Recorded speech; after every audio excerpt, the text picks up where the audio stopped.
Today we'll talk about how can you disable this sign or know how you can do that on your Samsung Health app. So all you have to do to disable your body positions. So you just go down, you click here on my page down here.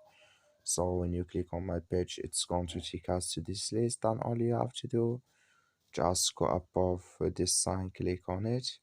So then it's going to show for you a list like this. Then all you have to do, just click on settings here. So then it's going to take us to this list and you click here on notifications. So then you come to this list here and you come here to body compositions here and you click in this sign or this color. That like you say color, it's gone. That's mean body compositions notifications disable with us now. That's all you have to do. Thank you for watching. Don't forget to support us by liking, subscribe.